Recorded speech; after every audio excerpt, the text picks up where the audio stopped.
aujourd'hui on va terminer ce que nous avons commencé la dernière fois et on passe au problème. Donc nous avons terminé avec l'exercice 1, maintenant on va passer exercice, donc maintenant on va passer au problème. Alors donc je vais vous lire le problème un peu vite fait. Le fluide gazeux se détend de manière adiabatique et sans travail extérieur dans une tuyère dans laquelle sa vitesse varie. La tuyère est constituée d'un type de révolution autour d'un axe horizontal XX, ci-dessus, figure ci-dessous. La section droite d'abscisse X, donc la section droite qui est A, l'abscisse X, de la tuyère A NR, A est égal à X, voilà, donc tout ça, donc je vous laisse le plaisir de le terminer. On suppose que le régime d'écoulement il est permanent, donc voilà, c'est très important, on va juste souligner les mots-clés. Voilà, la détente il est adiabatique, pas d'échange, pas d'échange de travail avec le milieu extérieur, donc c'est bien. Le régime d'écoulement il est permanent. La tuyère permanente, ça veut dire que la variation de l'énergie interne, voilà, il est nul, c'est-à-dire ce qui rentre est égal à ce qui sort. Bon voilà, on suppose que le régime d'écoulement est permanent, voilà, T de X, A d'abscisse, donc voilà, ça je vous laisse le plaisir de le terminer. Voilà le schéma, ici c'est la gauche, c'est l'entrée, ici la droite, c'est la sortie. Alors on considère l'évolution d'une molle de gaz entre son entrée dans la tuyère et son passage dans la tranche d'abscisse X en appliquant le premier principe de la thermodynamique, établir la relation que vérifier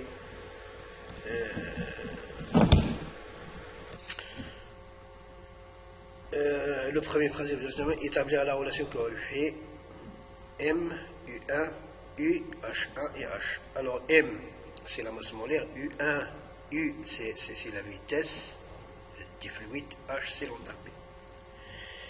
Alors, donc on commence et on va faire un petit schéma. Voilà. Ça, c'est le ballon. C'est mal fait. Donc ça, c'est notre tuyère. Voilà, ça, c'est notre tuyère. Voilà. Ça, c'est notre tuyère. Ça, l'axe, c'est, voilà, je vais essayer de tracer un axe au milieu pour mieux voir les choses, pardon. Voilà, juste attention, pour mieux voir les choses. Voilà un axe horizontal qu'on va appeler X'. Alors ici c'est l'entrée d'après l'exercice. Alors là c'est la section d'entrée. Donc on va l'appeler, c'est appelé 1, c'est-à-dire entrée, la section d'entrée. Alors il a les paramètres suivants. L'enthalpie massique, voilà H1. La vitesse I1, la masse volumique 1 et la pression P1. Ici, c'est la partie, donc la sortie, donc l'abscisse X. Alors donc il a la partie de droite, il a l'enthalpie H, l'enthalpie massique H, U, la vitesse Rho. Alors ici j'ai oublié d'écrire la section. La section c'est celle-là. Rho. Alors la pression P1. Alors la pression bien sûr alors, donc, si le fluide est incompressible, alors là la masse volumique ne peut pas, même si il s'agit d'un même fluide, donc peut être variable. Voilà. A et A. Alors ici c'est pas P1 mais c'est P tout simplement. P et A Bien. Alors maintenant, on va appliquer le premier principe de la thermodynamique. Alors, le premier principe de la thermodynamique nous disait que du, c'est-à-dire la puissance, donc on peut l'exprimer sous forme de puissance, est égale à la somme de tous les travaux mécaniques plus la somme de tous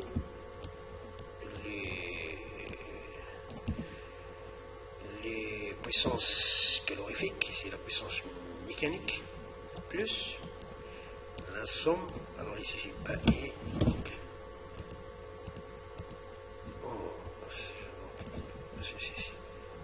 voilà, donc c'est pas I, alors ici c'est par exemple G, non, ici c'est pas G,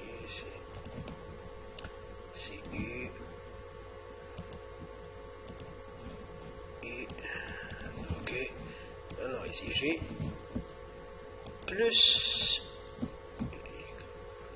plus la somme de toutes les énergies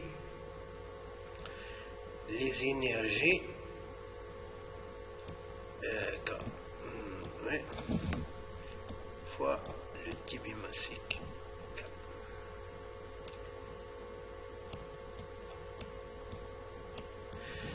Ok, ça c'est donc l'unité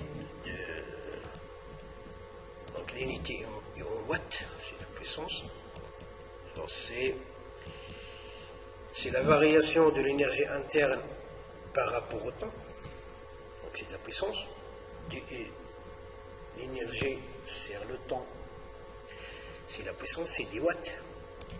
Alors on peut intégrer ce premier principe par rapport au temps et on obtient du est égal à la somme des travaux élémentaires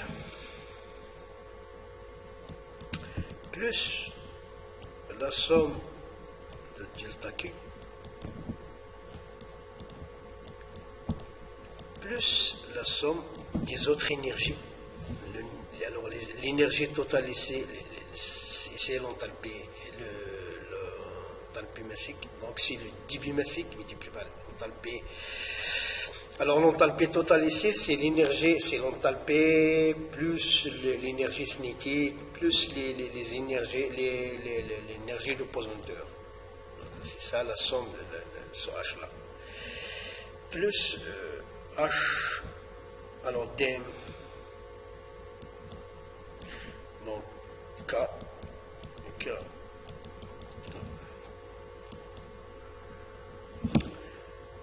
Ok. Alors, si le temps, alors donc ici c'est pour une variation infinitésimale de le temps. Alors si le temps est très important, donc on peut écrire ce premier principe sous cette forme-là, du est égal à la somme des travaux, voilà, plus la somme de la chaleur, plus la somme des énergies, H fois M fois la masse.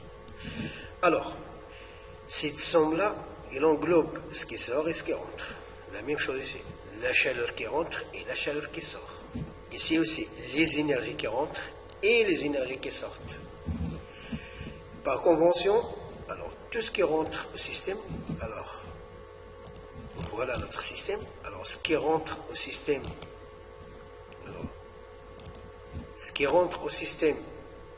sera positif. D'accord. Alors je vais l'écrire ici à gauche. Alors ce qui rentre au système sera positif. Ce qui sort du système sera négatif. D'accord. Alors, maintenant, pour répondre à la question, M, U, etc., donc on considère, en appliquant, établir la relation que vérifier M, la masse molaire, I1, U, H1 et H. Ok. Alors, d'après ce que nous avons vu, d'après l'énoncé, alors, le fluide, alors, la détente il est adiabatique, donc la quantité de chaleur est égale à 0, pas de travail avec l'extérieur, donc le travail est égal à 0. Alors l'écoulement il est permanent, c'est-à-dire la variation de l'énergie interne est nulle. L'axe horizontal, la tuyère elle est horizontale, ça veut dire que la variation, que l'énergie potentielle est nulle, la tuyère n'est pas inclinée. Alors, qu'est-ce qu'il y a encore? Alors ici, il faut faire très attention. Alors le H que nous avons là, c'est l'enthalpie d'une seule mole. D'accord? L'enthalpie molaire d'une seule mole. L'enthalpie. Et c'est même souligné ici pour bien faire attention à cette expression-là. D'accord? Car normalement, en général, nous, on travaille avec des grandeurs spécifiques, surtout avec des grandeurs massiques. L'enthalpie massique, l'énergie cinétique massique, l'énergie potentielle massique. Alors pourquoi on travaille avec ces grandeurs spécifiques? Donc j'ai dit qu'on travaille avec ces grandeurs spécifiques pour pouvoir les additionner. Alors, pour pouvoir additionner ces énergies. Alors les grandeurs qu'on peut additionner, on les appelle des grandeurs extensives. Alors nous avons en thermodynamique deux sortes de grandeurs, intensives et extensives. Alors pour les grandeurs intensives, pour les rendre extensives, il faut les diviser par unité de masse. C'est-à-dire il faut les ramener à l'unité de masse. Et à ce moment-là, chaque grandeur, on peut, pour calculer son énergie, il suffit de prendre la grandeur et on la multiplier, c'est-à-dire réduire, amener à l'unité de masse, et on va la multiplier par la variation, la masse qui rentre ou qui sort de notre système. C'est le principe. Alors, j'ai dit, le régime est permanent, pas de travail, pas de chaleur, suivant l'énoncé. Alors ici, la somme, alors,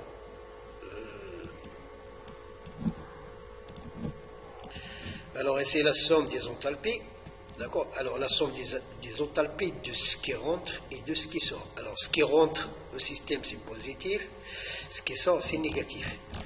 Alors, donc l'enthalpie massique, donc H1 plus 1 demi de I1, donc ça et ça sort en positif, ça et ça sort en négatif, donc est égal à 0. Alors, donc H1 plus H1 plus I1 au carré, c'est pas 1, c'est 1 demi, donc l'énergie cinétique qui rentre. Ok. Voilà. L'énergie potentielle, non. Fois M. Donc on va tout diviser par M. Voilà. Ici j'ai 0, donc je divise la masse et le non. Donc, moins H moins 1 demi de U au carré est égal à 0. Donc, H1, alors ici c'est l'enthalpie massique. Ici c'est l'énergie cinétique massique. Alors, donc, l'enthalpie massique, 1 moins l'enthalpie massique de sortie, voilà, plus 1 demi de U1 au carré moins U au carré est égal à 0. Alors, ici, dans le premier principe, on travaille avec des grandeurs massiques, c'est-à-dire l'enthalpie massique, divisée par la masse. massique. Alors, pour transformer, c'est-à-dire que l'unité, c'est du joule, divisé par le kilogramme. C'est ça l'énergie, l'enthalpie massique. C'est-à-dire l'enthalpie ramenée à l'unité de masse. Alors, ce qu'on nous donne dans l'exercice, c'est que H est l'enthalpie d'une seule mole. L'enthalpie d'une seule mole, c'est-à-dire l'enthalpie molaire. Alors, du coup, je dois multiplier pour passer de l'enthalpie massique à l'enthalpie d'une seule masse, donc il faut multiplier par M. Donc je vais démultiplier mon système par M. Voilà, ici par M, ici aussi par M. Ok? Du coup, j'aurai MH1 moins MH plus 1/2 un facteur de E au carré moins E1 au carré moins E au carré est égal à 0. Ok.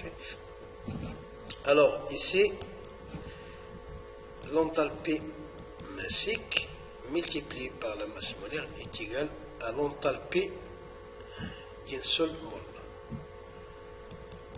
D'une mole.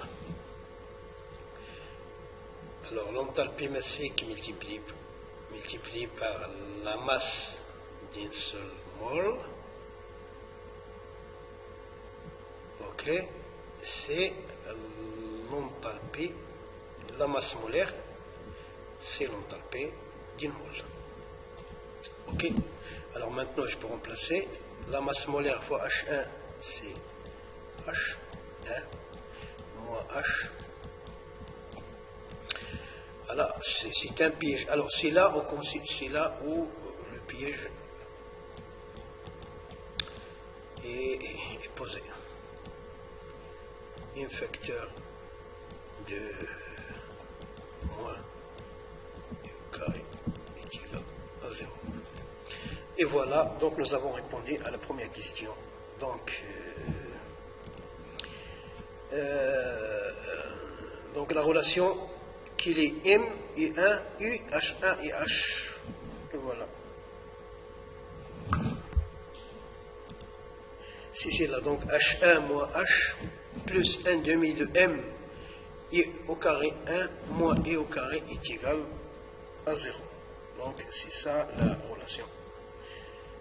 Et voilà, on se retrouve. Voilà, et maintenant on va passer à la deuxième question. Deuxième question. Alors, donc, aucune hypothèse n'est faite sur l'équation d'état des gaz. On admet que chaque élément de volume de gaz CB dans une tuyau est une détente adiabatique réversible. Ok? Alors, il faut calculer, établir l'expression de l'intégrale P1P dP0 en fonction de U1 UI. Très bien. Alors, donc, alors maintenant la deuxième question. On va répondre à la deuxième question. Alors, il faut exprimer la pression, l'intégrale de la pression 0 de P1 à P, donc en fonction de U1 et E. Alors, comment vous procédez? Alors, on a alors, donc, la détente, elle est adiabatique réversible. Adiabatique réversible, ça veut dire que delta S est égal à 0. D'accord? Delta S, donc la variation, donc ds, donc delta S, c'est la même chose. Donc, delta S est égal à 0. Alors, on sait que l'enthalpie H, c'est l'énergie U plus PV. Alors, donc, DH, ou delta H, c'est la même chose. Alors, ici, c'est la même chose. Donc, DH, c'est une variation infinitésimale sur des temps très courts. est égal à dI. Alors, dI, c'est quoi? C'est T ds moins P dV. P dV. Alors, plus D. Alors, plus D. Alors, plus P. P dV. Plus V dP. V dP. Alors, ici, moins ça et ça, donc on se rend. Et du coup, dH est égal à TDS plus V, alors ici j'ai oublié d'écrire V dP. Ok? Alors, la détente, il est isotropique, c'est-à-dire delta S c'est nul, du coup delta H est égal à dH est égal à V dP. Ok, V dP. Et du coup, alors, voilà. Alors donc à partir de cette expression-là, donc je peux me lancer pour exprimer P0, P1 jusqu'à P en fonction de E, etc. Alors donc j'ai cette expression, donc V dP est égal à dH. D'accord? Alors donc je vais diviser ici par M la masse molaire, donc une seule masse, donc la masse molaire, alors N est égal à M sur grand M, la masse molaire, alors N ici est égal à 1, alors d'après l'énoncé, voilà, on considère l'évolution d'une mole, une seule mole, donc la masse est égale à la masse molaire, d'accord? C'est la même chose. Donc, divisé par M, c'est la même chose de diviser par M, la masse molaire. Donc, je vais diviser ici par M et ici aussi par M. Le volume divisé par la masse, c'est ρ. Alors, ρ est égal à la masse sur le volume. L'inverse, V sur M, c'est 1 sur ρ. Donc, dP c'est ρ. dP c'est ρ est égal dP0, c'est pas M mais c'est ρ,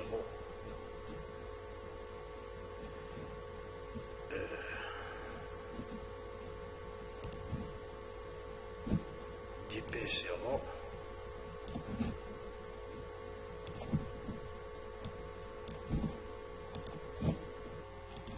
voilà donc l'intégrale de P1 jusqu'à P est égal à 1 sur M, intégrale dH de H1 jusqu'à H.